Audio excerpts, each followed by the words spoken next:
The Ultra Fat Burning Kit contains 3 separate medications that work together to help you burn fat and lose weight. Your kit will come in a box. Please pay close attention to your boxes when they arrive. One box will be labeled with month 1, and the other box will be labeled with month 2. Each box will last you 30 days. In some cases, a patient may only purchase one kit. In that case, your box will come and be labeled accordingly with month 1. Inside the box, you will find an instruction card that goes over the items in your kit, but we are going to go over each of those in this video. The first item is low-dose naltrexone. This helps to suppress appetite by decreasing food cravings, preventing overeating, as well as decreasing food-seeking behaviors. It will come in a pill bottle like the one pictured here. For month 1, the dose of each capsule is 1.5 milligrams. For month 2, the dose of each capsule is 3 milligrams. For month 1, you will take 1 capsule by oral route daily in the evening. Month 2 is the same. You will take 1 capsule by oral route daily in the evening. The second item in the kit is the Lipotrim spray. This is a dietary supplement providing a combination of amino acids and B vitamins. This combination helps convert fats into energy. It is a sublingual spray. This means that it is administered under the tongue. You will spray 3 consecutive sprays under the tongue and hold it for 20 seconds before swallowing the liquid. You should follow this procedure in the morning and again in the afternoon. Just to reiterate, it is 3 sprays under the tongue in the morning and 3 sprays under the tongue in the afternoon. The last item in your kit is Sermorelin. Sermorelin is a peptide used to balance certain hormone levels that naturally decline as we age. This rebalancing results in a kickstart to the body's metabolism, which has positive effects on weight loss efforts in addition to a number of other added benefits such as boosting energy, encouraging a normal sleep cycle, increasing lean muscle mass, and also has anti-aging benefits. The Sermorelin comes in a box that looks like this. This medication will need to be mixed prior to use. Take your vials out of the box. You will see 1 vial labeled Sermorelin, and you will see a white powder inside of this vial. The other vial will be labeled with bacteriostatic water, and you will see a clear liquid inside of this vial. You should have also received insulin syringes to do your nightly injections and a 10 cc syringe to mix your medication with. You will need to remove the small circular safety tabs from the top of each vial to begin. These can be thrown away. You will now be able to see the rubber stopper where you insert the needle. Next, you will need to vigorously scrub the tops of both vials with an alcohol swab or with rubbing alcohol using a cotton ball, whichever you have handy. Take the 10 cc syringe out of the packaging. We will use the vial labeled bacteriostatic water first. Avoid touching the clean top of the vial. Take the cap off of the needle end of your 10 cc syringe and insert the needle into the rubber stopper on the top of your vial. Invert the vial like so. Draw back on the plunger until the syringe is filled entirely with liquid to the 9 cc line on the syringe. If there is an air bubble at the top, you can push on the plunger to force the air back into the vial and slowly pull back on the plunger again to retrieve the remaining liquid from the vial. Be sure that the liquid within the vial is not below the tip of your needle because this will cause you to keep pulling air into the syringe rather than the liquid.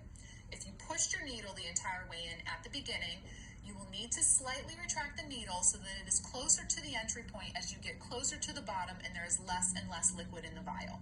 You should have 9 cc's of liquid in the syringe when you are finished.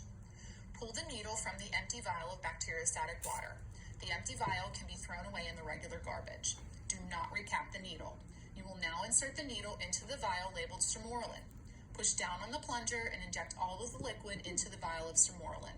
Remove the needle and immediately discard the used needle and syringe into your Red Sharps container that we provided to you. Take the vial between your palms and roll it back and forth to mix the medication.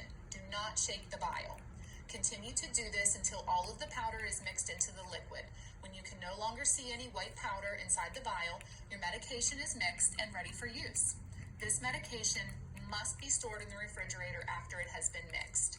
Now we will review how to draw up your dose of Sermorelin. Gather your supplies, including the following: your vial of medication, alcohol swabs, a new insulin syringe, a Sharps container, and a Band-Aid. The Band-Aid is optional. Next, vigorously scrub the rubber stopper on the top of the medication vial with an alcohol swab. Obtain a new, unused insulin syringe. The insulin syringe typically has an orange cap on the top and the bottom. Locate the thicker cap that is on the bottom. Remove this cap to reveal the plunger. Pull back on the plunger of the syringe to intentionally draw air into the syringe. You will draw the plunger back to the 30-unit mark. This is equal to the dose of your medication, which is 0.3 cc's. This is done because the vial is a vacuum. You add 30 units of air to replace the 30 units of medication you are about to draw up. This keeps the pressure inside of your vial equal and makes it easy to draw the medication into the syringe. Don't worry though, if you ever miss this step, you will still be able to draw up your medication. The other cap on your syringe is skinnier than the previous cap and it covers your needle. Carefully remove the skinnier cap from the other end of the syringe to reveal the needle and set the cap aside. Do not touch the needle once it is exposed. With the medication vial sitting on a flat surface, insert the needle into the rubber center on the top of the vial and immediately push the plunger to expel the air into the medication vial. With the needle still in the medication vial, turn it upside down. Most people will hold the syringe with their dominant hand while holding the medication vial with their non-dominant hand. While holding the vial upside down, slowly pull back on the plunger to draw the liquid medication into the syringe, ensuring that you draw up the correct dose. Again, the dose is 0.3 cc's, which is equal to 30 units on the insulin syringe that you are using. Be sure the needle is below the surface of the medicine in the vial. Check for air bubbles in the syringe. If you notice an air bubble, without removing the needle from the vial, depress the plunger slightly to send the air back into the vial and slowly pull back on the plunger again until it lines up with the 30-unit mark on your syringe. Sometimes you have to do this a few times to get all of the air out of the syringe. Double check that you have the correct dose in the syringe and then remove the needle from the medication vial. Set the medication vial aside. Although any air in the syringe is harmless, you should always check for air bubbles in the syringe because too large of an air bubble will reduce the dose of the medication you are administering. Therefore, you want to be sure that all of the air is out of the syringe in order for you to get the correct dose of your medication. Do not lay the needle down or let it touch anything before you proceed to the injection process. If you must lay the syringe down for some reason prior to performing the injection, carefully replace the needle cover first. Do this by using the one-handed scoop method. Hold the syringe in one hand and guide the needle tip into the center of the cap that is lying on a flat surface. Very carefully, scoop the cap with the needle end of your syringe and lift the needle and syringe vertically. Once the tip of the needle is covered, use the other hand to affix the cap into place. Please remember, you will need to put this medication back into the refrigerator after you have given your injection. Choose your injection site. Subcutaneous injections can be given on the outer aspect of the upper arms, in the abdomen, or the upper thighs. If using the abdomen, you need to choose a site at least 2 inches away from the belly button. Regardless of which site you choose, alternate sites with each injection. Most patients choose to use the abdomen for this injection. Always begin by first washing your hands with soap and water.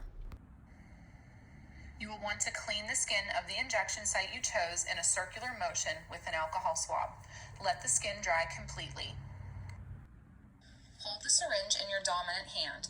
With your non-dominant hand, pinch the skin between your thumb and index finger at the injection site you chose and hold it.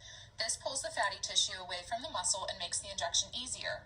Then you will quickly insert the needle at a 90-degree angle straight down into the pinched skin.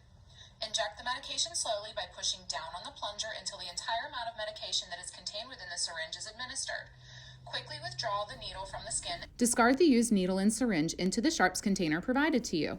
After you have successfully given your injection, please remember to place your medication back in the refrigerator until it is needed for your next dose.